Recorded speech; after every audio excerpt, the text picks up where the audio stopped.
Hello, everyone. So it has been a minute, but I am in my first teacher summer. So I'm on my first summer break as a teacher, and it's been pretty good. I am still in school for my master's. I am in my summer B, so my second half of my term. But the most, interesting thing is that there has been a change in my job status and job situation.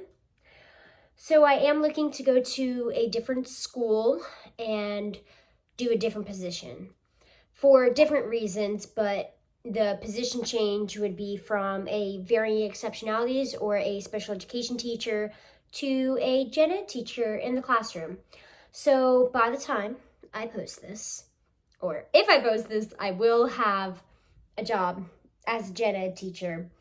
Probably 5th grade math and science is what I have a prospect for, which is very, very exciting. And it is agonizing, absolutely agonizing, waiting for an email for a job. I've gone to 2 interviews this week. I've gotten nothing back, and it is absolutely agonizing. But I have really, really tried to lean into, God has me in his hands. And that could go for, wherever you put your faith towards, whether that's just hope or if it's religion-based. But I just try to keep telling myself that everything will happen how it's supposed to happen. So hopefully by the time I post this, I have a new job. At first, summer break was really tough. It almost felt like more of a job than my job because I didn't have as much to do. And it was just stressful for me because I didn't feel like I had a purpose. I didn't feel that I was waking up every day and accomplishing something and achieving something. And I've realized how much that really affects my mental health if I don't feel like I'm living for a purpose or my actions aren't purposeful. Because I know overall I'm living for a purpose. Overall, I know if I keep working in this direction and working hard and continuing on the path I am, then I am going to make a difference and I'm going to have a big purpose in this world. But if my actions day to day don't have a purpose, kind of messes with me a little bit. So I was really struggling with that. As for how it got mended, because I've been a lot better, I don't really know. I'm just trying to enjoy it. But I'll be totally at ease once I know my job status, because as of right now, it's not something I'm comfortable with. And then hopefully I could get on with the rest of my summer and enjoy it and celebrate my 21st birthday. And then go back to school, which is really exciting because this will be my first year, starting at the start of the school year. So I'll get to, decorate my own classroom exactly how I want.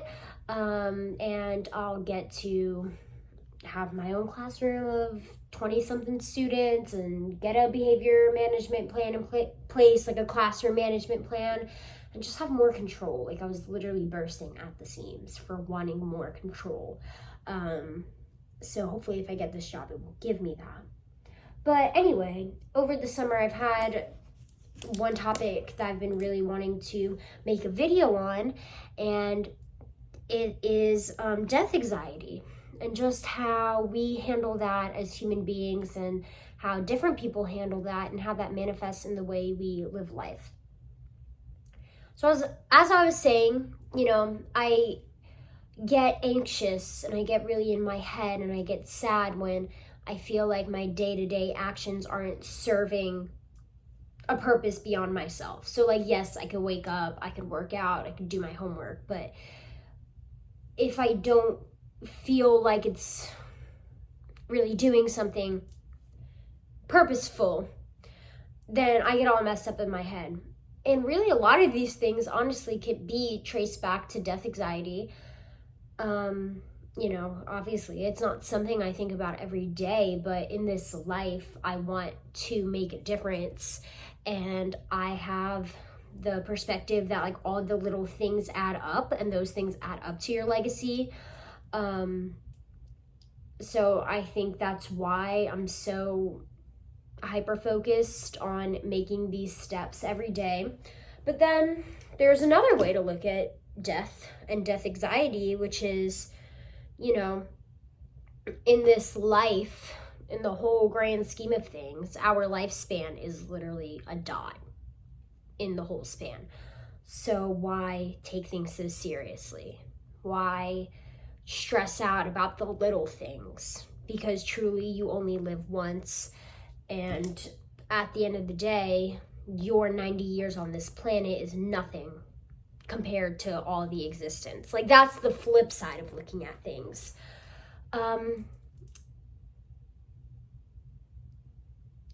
get that, but where does that get you? I feel like that mindset, and this is just being devil's advocate, I feel like it's good to have a balance of them both, but where does that get you? Because you're almost boiling your life down into something pointless, you know, saying that it's a dot or it's a speck in the grand scheme of things. So there's no reason to kind of worry about it. But there's people, Mother Teresa and other, you know, like people who have made such a difference in this world, and they didn't get any years beyond what we can, but they still made a difference in this world. So it's like 90 years could be something, 85 years, 70 years could be something. And even less than that, you know, unfortunately, we don't get to choose when or how we die. And there's been young people who have unfortunately passed away who've made a great impact. So I feel like that should be taken with even more, the fact that we don't have control of when or how we die should be a reason for us to take it even more urgently, our actions. Because we don't know how much time we have to do what we want. I have so much I want to do.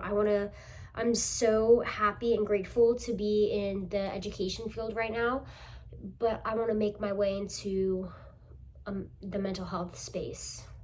And, you know, I really treat myself like I have the luxury of time. You know, I'm young and you have time and you'll get there, but I don't get to decide how much time I have, and truly nobody has the luxury of time. So I'm not saying that, you know, I'm doing anything wrong or I'm not working hard enough. I'm happy where I'm at right now, and I feel like what I'm doing is indirectly helping me get into the mental health fields, but needless to say, I guess it's just important for me to like maybe like keep my eye on the prize or keep myself in a straight line. And then there's that other end, you know, you want to have fun too. And this is something that me and my boyfriend struggle a lot with, because we're both super determined and, you know, like driven and like workaholics in that way. So it's like we struggle with like doing fun things and letting loose and things like that. And a lot of that can be reasoned and rationalized through death anxiety, even the way we eat. Like, you'll see.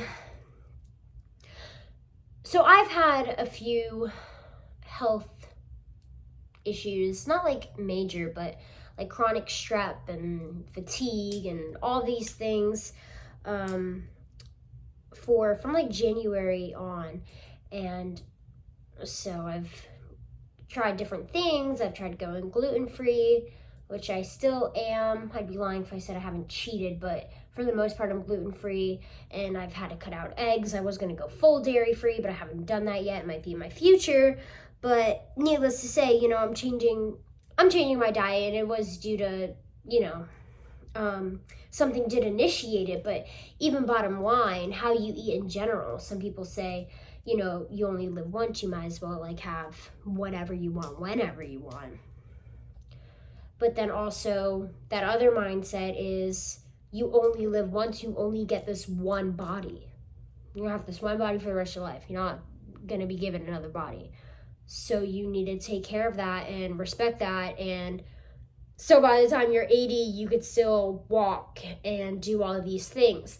And I'm just saying the two different sides. I'm not necessarily, like, obviously I take care in like my diet and my actions, but also I think there's also something really valuable about, you know, not taking life too seriously and having fun and letting loose. So I'm not saying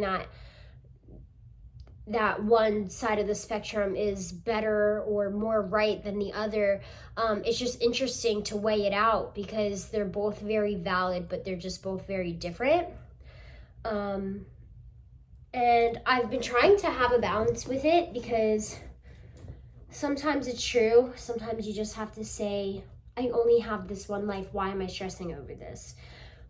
I'll get hyperfixated sometimes on food, on if I had a little bit too much, if that bite of something was going to mess with me or whatever. I sometimes do have these irrational thoughts if I worked out and if it was worth it, if I did it right, if it's going to serve me, all these things.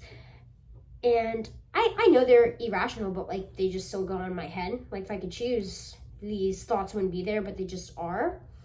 So when these thoughts go on my head, I think it's such a beautiful thing to tell myself, Vic, you only live once, like chill. You know, the extra piece of dark chocolate, whatever, isn't going to be your demise. Like you're going to be fine. So I think with those things, it's really important to kind of like keep the grand scheme of things in check. And even with arguments or disagreements with family and friends and people that you really care about, this is also something that goes back to it, to different perspectives, right? So you could look at it as, in the grand scheme of things, right, why does this issue matter? Why should I hold a grudge? Why should I make a big deal about it? Why should I bring it up? But also on the other hand, if you live life saying, oh, I'm just not going to bring it up, it's not a big deal, I'm going to brush it off, doesn't matter, don't want to fight, then you live your life not communicating, and then you're not living your life to the fullest because you're letting things go on that bother you and agitate you, and eventually you get resentful. And this is especially in, like, I think a relationship with a significant other, as well as friends, but my probably biggest relationship in my life right now is with my boyfriend. So especially that, it's that balance too of, okay, if it's something like really small that, you know, is not, you don't feel like you're bottled up holding something back, but it's just something that maybe ticked you off a little bit. I don't know, like some things you could let go, but also it's about not getting that mindset where you don't say anything, because then what's that relationship going to be for you, and how is that going to make you live your best life? So I've just been thinking about that and how it contributes to my mindset, my actions, my behaviors, my attitudes. And I just think it's really interesting to think about, and I think it could be really helpful to dive into it. So that's just what I wanted to talk about. But yeah, I'm happy that I forced myself to make another video. And yeah, if you watched, thanks for watching it. Bye.